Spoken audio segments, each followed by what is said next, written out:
السلام عليكم ورحمة الله وبركاته. ازيكم يا حبايب قلب؟ عاملين ايه؟ يا رب تكونوا بخير وصحة وسعادة واحسن حال. قبل اي حاجة خالص وقبل ما نبدأ الفيديو صلى على النبي كده، عليها افضل الصلاة والسلام. طبعا دعوة حلوة لماما كده، ربنا يرحمها يا رب، اللهم امين يا رب العالمين. النهاردة بقى كده حبايب قلبي الفيديو بتاعنا ان شاء الله يعجبكم، يا رب يعجبكم كده، بس اكيد هيعجبكم. طالما في حاجة تخص ايلونا فطبعا هيعجبكم، يعني ان شاء الله ان شاء الله يعجبكم. طبعا بقى كده حبايب قلبي، كل اللي لسه محطش لايك للفيديو حط لايك واشتركوا في القناة وفعلوا الجرس عشان يوصلكوا كل جديد ان شاء الله بنعمله هنعمله. النهاردة بقى كده الفيديو بتاعنا فيديو جامد جدا جدا جدا، وتقريبا معظمكم مستني الفيديو ده.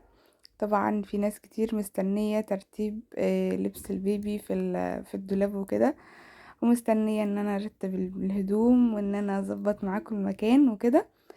فانا قلت طبعا مش هحرمكم من اللحظة الجميلة دي ومن الحاجات الحلوة اللي انا هعملها واشاركها معاكم، وطبعا انا اصلا يعني ما اقدرش ان انا اعملها من غيركم، لازم كده اشارك كل ايامي معاكم. طبعا بقى حبايب قلبي، اول حاجة عملناها فتحنا الشباك بقى كده وهوينا الاوضة بقى ايه، تشم نفسها شوية. بعدين نفضنا الشبابيك، احمد بقى الله يعينه والله العظيم. الله يعينه. طبعا بقى ايه كان موجود معايا، كنا تقريبا يعني الصبح بعد الظهر تقريبا. فايه كنا قاعدين والله بصراحة، فلقينا نفسنا ايه، قلت انا عايزة اقوم بقى ايه اشغل نفسي باي حاجة، واعمل معاكم بقى ايه روتين خفيف كده وسهل وبسيط، وروتين ايه قمر زيكم. طبعا بقى كده حبايب قلبي، اول حاجة بقى نفضنا الشبابيك، وبعد كده ايه قلنا اول حاجة نشيل الهدوم عشان ما تتطربش او كده، نعينها في الدولاب ونقفله بقى. فطبعا بقى حبايب قلب أمولة، أول حاجة عملناها جبنا هدوم النونو بقى، وبعدين يعني كانت في الشنط دي وفي البوكسات دي وكده، فقلت اعملها معاكم واحطها في الدولاب بقى وايه اظبط كل حاجة. طبعا كانت جايبة هدوم ياسمين حبيبة قلبي، ربنا يسعدها يا رب ويفرح قلبها، وما تحرمش منها ابدا ابدا يا رب. طبعا بقى كده حبايب قلبي كانت جايبة هدوم جميلة جدا، وكانت جايبة حاجات قمر زيها، فهي والله بصراحة يعني تستاهل كل خير. ربنا يسعدها زي ما سعدتني وفرحتني كده بالحاجات القمر اللي هي جايباها. طبعا بقى كده حبايب قلبي قلنا بما اننا بقى ايه ابتدينا ان احنا نرص الهدوم ونظبط كل حاجة بالمرة، بقى ايه اعمل تنظيفات بقى كده قبل الولادة يا جماعة في الشقة كلها. طبعا بقى كده حبايب قلبي انا اصلا مش هولد في شقتي وكده، انا هقعد تحت عند ماما فاضية. فهو ايه انا مش يعني ايه مش حد يكون في الشقة وكده، بس انا قلت برضو النظافة حلوة وان هي تكون شقتي تكون متروقة كده ومتظبطة. انا قلت بقى اعملها طبعا كنت عاملاها معاكم قبل، لا ما عملتهاش معاكم قبل ما اخد القناة، ما كانتش معايا ايام العيد وكده. هو انا عملت تنظيفات كده انا وهجورة وقبل اسماء، نظفنا الشقة كويس جدا وظبطناها برضو، ما كنتش اقدر ان انا اعملها لوحدي. فبصراحة هجورة وقبل اسماء الله يعينهم والله، ربنا يخليهم يا رب كده، ساعدوني في تنظيفات الشقة في ايام العيد. فهي برضو ما كانتش متوسخة قوي او ان هي مطربة، بس يومين الهوا والعفار الايام اللي فاتت دي كان الهوا شديد جدا وكان صعب بصراحة، يعني تراب خفيف بس كده. قلت اغير فرش السراير بقى واحط حاجات حلوة كده قمر زيكم. طبعا بقى اول حاجة عملتها بعد ما رصيت الهدوم بقى كده حطينا الهدوم في الدولاب بقى وظبطناها وقفلت الدولاب علشان ايه ما تتطربش. طبعا ياسمين كانت جايبة هدوم سوربتات بقى كده صغنطوطة، البيبي مولود بقى كده، وكانت جايبة حاجات برضو يعني بصراحة ما تحرمش منها ابدا. كانت جايبة حاجات برضو كبيرة، هتبقى كبيرة عليها، ممكن تبقى لسنة او اتنين يعني او اكتر، يعني ممكن ما تلبسهاش الا بعد سنتين حتى. فهو ايه ما تحرمش منها ابدا والله بصراحة. كانت جايبة برضو بامبرز، وكانت جايبة لعبتين حلوين كده، وكانت جايبة سرير اطفال، سرير النوم برضو الصغنطوط ده هتشوفوه دلوقتي في الاخر. وبرضو كانت جايبة ايه تاني، كانت جايبة بامبرز زي ما قلت لكم وشامبو، وكانت جايبة حاجات كتير حلوة بصراحة، ما تحرمش منها ابدا. وكانت برضو جايبة هدوم داخلية حاجات حلوة قمر زيها كده والله ما تحرمش منها ابدا. طبعا بقى كده حبايب قلبي كنت بقى ايه، احمد كان شال فرش السرير بقى وشال كل حاجة، وبعدين انا قلت ايه انضف بقى كده والمع بقى الخشب. لمعت الكومودينو بقى والدولاب والسراير، وبرضو يعني الفريزر من ضمنهم، طبعا الفريزر مش شغال وكده، فقلت برضو يعني لازم من ضمنهم الفريزر لازم نظبطه كده. لمعته برضو تلميع على السريع لان برضو كان فيه ايه تراب خفيف كده، قلت برضو لمعه وامسحه مسحه على السريع كده. وايه انا كنت غاسله المفرش بتاعه، فهنجيب المفرش ونفرش اللي عليه المفرش كده ونحط عليه حاجات خفيفة كده. بحب ان انا ايه يعني ما اسيبش حاجة فاضية، لا الفريزر لما يكون مش عليه حاجة كده بحس ان هو مش حلو.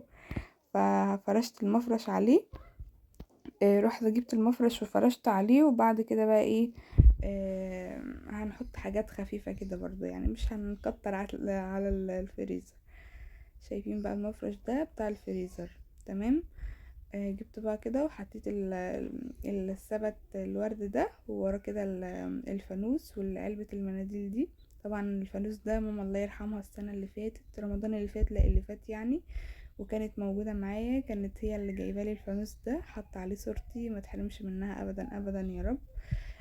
طبعا بقى خلاص بقى كده حبايب قلبي كنست الأوضة ولمعتها وظبطتها وعملت كل حاجة في الأوضة، ما عادش فيها أي حاجة غير ان هي تتفرش والمسيح بس. طبعا اول حاجة بقى ايه قلت على وش النونو الجديد بقى كده ايه، اطلع مفرش جديد كده وحلو قمر ولونه بينك بقى ايه في رصاصي، طبعا اللون ده بناتي بقى كده وانا بحبه. فقلت على وش النونو اطلع حاجة جديدة كده حلوة. طبعا شكله حلو بصراحة وشكله كويس يعني مش وحش. قولوا رأيكم كده في الكومنتات، ايه رأيكم بقى كده في اليوم النهاردة وفي الفيديو النهاردة. طبعا بقى كده حبايب قلبي عاوزة لايك على الفيديو ده، لايكات كتير كتير قوي، واشتركوا في القناة وفعلوا الجرس عشان يوصلكوا كل جديد ان شاء الله بنعمله وهنعمله. خلاص بقى كده حبايب قلبي زي ما انتوا شايفين عملت ايه، ركبت المخدة. عاوزه اقول لكم ان احمد قال لي يا امل ما تعملهاش غير لما انا اعملها معاكي وكده، فقلت له طيب ماشي. فبصراحة هو ايه انا جيت ابص عليه لقيته نايم، فايه قلت لا مش هصحيه وهعملها انا مع نفسي مش مشكلة يعني، مش صعبة ولا حاجة او ان هي ايه تعبتني او كده. فطبعا بقى كده حبايب قلبي ركبت المخدة الصغيرة والكبيرة، وبعدين بقى ايه قلت افرش السرير. عاوزه اقول لكم بصراحه ان انا ما كنتش قادره اصلا اعمل حاجه، يعني ايه كنت بعمل بس ايه مش اعمل شويه واقعد شويه، لان بصراحه ما كنتش اعرف ان الحمل بهبط كده يا جماعه. طبعا بقى كده حبايب قلبي زي ما انتم شايفين فرشت بقى السرير. طبعا الملايه المفرش ده كان مظبوط على السرير، ولا كان كبير ولا كان صغير، مظبوط جاي ظبط بصراحه يعني. فهو ايه المفرش التاني اللي هو المفرش التاني الصيفي ده اللي انا كنت فرشاه قبل كده اللي احنا شلناه يعني اللي احمد شاله دلوقتي، ده كان كبير كبير قوي. فهو ايه هو بيبقى كده يعني، بس يعني بصوا بهبطني على ما اجي افرشه، لكن ده بصراحة ما هبطنيش وفرشته يعني على طول ومخدش مني وقت. طبعا بقى كده ايه رحت بقى للسرير التاني، خلاص فرشت ده رحت للسرير التاني بقى ايه قلت برضه اظبطه. طبعا السرير ده نونا مش هتنام عليه دلوقتي يعني هتنام على السرير التاني، او ممكن يعني ما تنامش على السرير التاني ممكن تنام في حضني برضه. طبعا بقى كده حبايب قلبي في حاجات كتير انا معرفهاش عن البيبي وكده. ممكن برضو عشان برضو انا ام لسه مامي صغنطوطه، فايه ما اعرفش حاجه اول حاجه ليا اول يعني مره امر بالحاجات دي او كده. ماما فادية اكيد عارفه اكتر مني، وممالك برضو وابله اسماء اكيد عارفين يعني حاجات اكتر مني وحاجات يعني انا ما اعرفهاش. فايه الفتره الاولانيه دي انا هكون معاهم تحت علشان برضو زي ما قلت لكم ما اعرفش حاجه، وممكن احمد كمان ما يعرفش حاجه او يفهم في ال يعني مثلا لو كان نونو تعبان او في حاجة او كده. فهو ايه انا برضو لازم نكون مع حد عارف ونكون برضو ايه مع حد كده. اكون مطمنة بصراحة، لكن طول ما انا كده لوحدي لو نونو جرالها حاجة او كده لا قدر الله، بتعيط، ما بعرفش بتعيط من ايه، تعبت او كده، فهو ايه مش هعرف. ماما فاضية ممكن هي اللي تعرف بقى وكده، ايه هكون معاها يعني ان شاء الله. طبعا بقى كده حبايب قلبي، خلاص بقى كده ايه فرشت السرير وخلاص بقى، قلت امسح معاكم بقى، بحب امسح في الاخر بعد ما افرش واسيب المكان ينشف بقى كده، وبعد كده ايه افرش بقى كده. خلاص سبت الاوضه نشفت عبال ما سبتها شويه يعني، ما فرشتش على طول، غير لما نشفت قمت فرشة على طول يعني. خلاص بقى كده ايه فرشت السجاد ده كمان وبس كده. طبعا حبايب قلبي قفلت بقى الاوضه، الشبابيك بقى وبس كده. يا رب كده ان شاء الله الفيديو يعجبكم. عاوز اقول لكم بقى كده، بعد ما قفلت الشبابيك وكده، افتكرت حاجة وكنت ناسيها في الصالة. انا كنت حطاها في الصالة في الأوضة اصلا، بس طلعتها لما ايه اعملها معاكم. وهي ايه؟ هي سرير النونو. طبعا عملت فيه ايه، انا برضو كنت حاطاه في اوضة الاطفال على السرير وكده. برضو سبته زي ما هو على السرير. بصراحة انا مش عارفة انا هستعمله امتى، او النونو هتنام فيه او لا، مش عارفة. مش عارفة لسه ايه اللي هيحصل. اهم حاجة بس ادعولي ان ربنا يجيبها بالسلامة.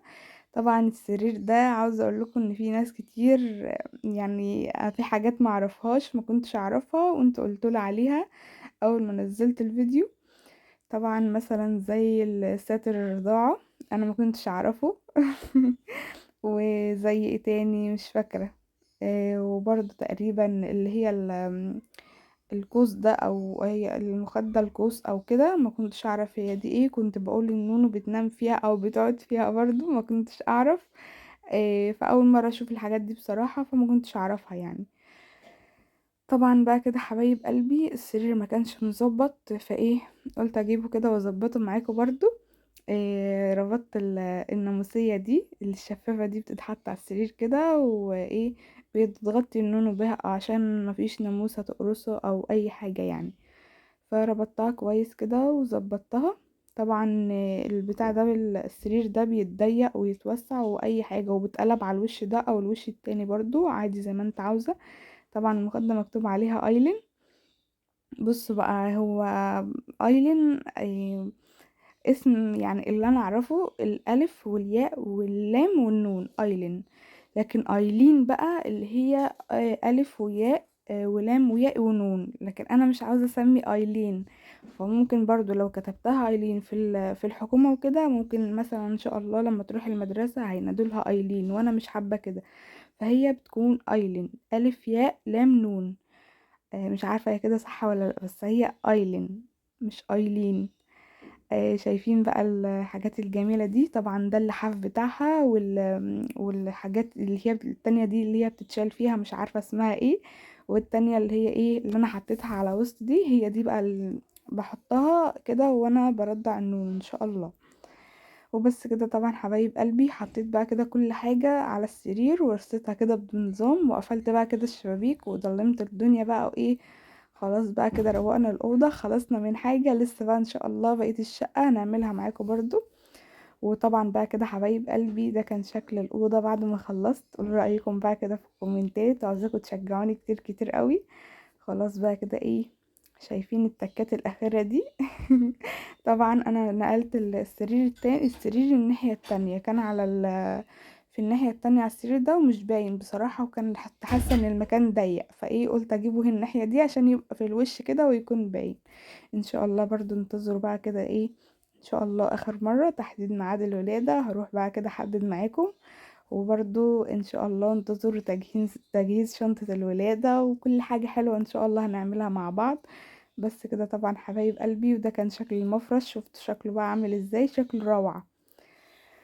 خلاص بقى كده ايه حبيت اوريكم بقى جولة خفيفة كده وجولة بسيطة ايه وهادية كده في الأوضة. وطبعا ده كان شكل الدولاب بعد ما رصيت الهدوم. كنت حطيت الهدوم بقى اللي هي التانية دي الخروج والكلام ده، والكبيرة دي على جنب، ووسط البتات والكلام ده الصغنطوطين دول برضه على جنب. كانت جايبه لها برضه ايه سكيتة كده حلوة، وكانت جايبه لها ترنجات وحاجات جميلة جميلة كده وقمر زيها بصراحة، ما تحرمش منها ابدا ابدا. بس كده طبعا حبايب قلبي، يا رب الفيديو يعجبكم، واشوفكم على خير الفيديو الجاي ان شاء الله في يوم جديد وفيديو جديد، مع الف مليون سلامة.